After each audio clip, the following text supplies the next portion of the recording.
High court ಮಾತಿಗೆ ಬೆಲೆನೇ ಇಲ್ವಾ? ಏನೋ ಬಿಬಿಎಂಪಿಯ ಆದೇಶಕ್ಕೆ ಕಿಮ್ಮತ್ತೇ ಇಲ್ಲ. ಹೀಗೊಂದು ಚರ್ಚೆ ಈಗ ಶುರುವಾಗುಬಿಟ್ಟಿದೆ. ಯಾಕಾಗಿ? ಯುವ ಕಾಂಗ್ರೆಸ್ನ ಅಧ್ಯಕ್ಷ ಮಹಮ್ಮದ್ ನಲ್ಪಾಡ್ನ ನಡೆಯಿಂದ ಇದೀಗ ಡಿಸಿಎಂ ಡಿಕೆಶಿ ಅವರು ಗರಂ ಆಗಿಬಿಟ್ಟಿದ್ದಾರೆ. ಈ ಕುರಿತಂತೆ ಒಂದು ಬ್ರೇಕಿಂಗ್ ನ್ಯೂಸ್ ಇದೆ, ನೋಡಿ ಬರೋಣ.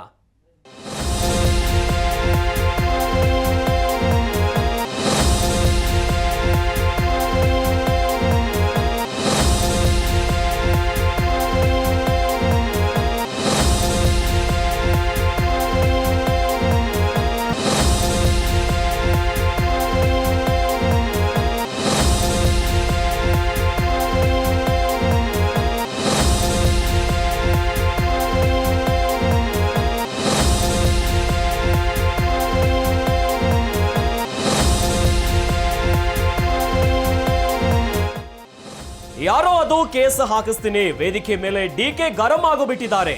ಮಹಮ್ಮದ್ ನಲ್ಪಾಡ್ಗೆ ವಾರ್ನಿಂಗ್ ಕೊಟ್ಟ ಡಿಕೆಶಿ. ಬಸನಗೌಡ ಬಾರ್ದಲ್ಲಿ ಪ್ರಮಾಣ ವಚನ ಸ್ವೀಕಾರ ಕಾರ್ಯಕ್ರಮದಲ್ಲಿ ರಾರಾಜಿಸಿದ ನಲ್ಪಾಡ್ ಹೆಸರಿನಲ್ಲಿ ಫ್ಲೆಕ್ಸ್. ಇದನ್ನ ಕಂಡು ಸಿಡಿಮಿಡಿಯಾಗಿ ಫ್ಲೆಕ್ಸ್ ಹಾಕಿಸಿದವರು ಯಾರು ಅಂತ ಪ್ರಶ್ನೆ ಮಾಡಿದ್ದಾರೆ.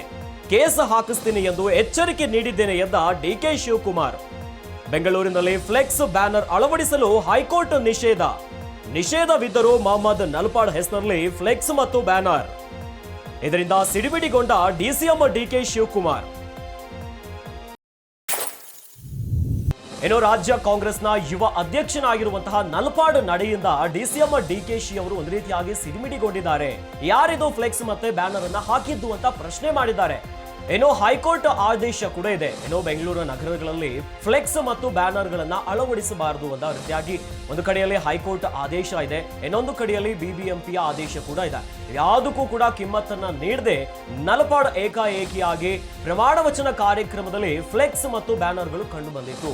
ಇದರಿಂದ ಒಂದು ರೀತಿಯಾಗಿ ಸಿಡಿಮಿಡಿಯನ್ನ ಕೊಂಡು ಡಿಸಿಎಂ ಡಿಕೆಶಿ ಅವರು ವಾರ್ನಿಂಗ್ ಅನ್ನ ಕೊಟ್ಟು ಬಿಟ್ಟಿದ್ದಾರೆ.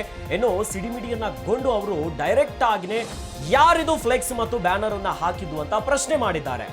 ಹೊಸದಾಗಿ ವಿಧಾನ ಪರಿಷತ್ಗೆ ಆಯ್ಕೆಯಾಗಿರುವಂತಹ ಬಸನಗೌಡ ಬಾರ್ದಲ್ಲಿ ಅವರ ಪ್ರಮಾಣ ವಚನ ಸ್ವೀಕಾರ ಕಾರ್ಯಕ್ರಮ. ಹೀಗಾಗಿ ಈ ಒಂದು ಕಾರ್ಯಕ್ರಮಕ್ಕೆ ಯುವ ಕಾಂಗ್ರೆಸ್ನ ಅಧ್ಯಕ್ಷರಾಗಿರುವಂತಹ ಮಹಮ್ಮದ್ ನಲ್ಪಾಡ್ ಹೆಸರಿನಲ್ಲಿ ಬ್ಯಾನರ್ ಮತ್ತು ಫ್ಲೆಕ್ಸ್ ಗಳಿತ್ತು. ಇನ್ನು ಕಾರ್ಯಕ್ರಮದಲ್ಲಿ ಫ್ಲೆಕ್ಸ್ ಮತ್ತು ಬ್ಯಾನರ್ ಅನ್ನ ನೋಡ್ತಿದ್ದಂತೆ ಡಿಸಿಎಂ ಡಿಕೆಶಿ ಅವರು ಗರಂ ಆಗಿಬಿಟ್ಟಿದ್ದಾರೆ. ಇನ್ನು ವಾರ್ನಿಂಗ್ ಅನ್ನ ಕೊಟ್ಟುಬಿಟ್ರಂತೆ.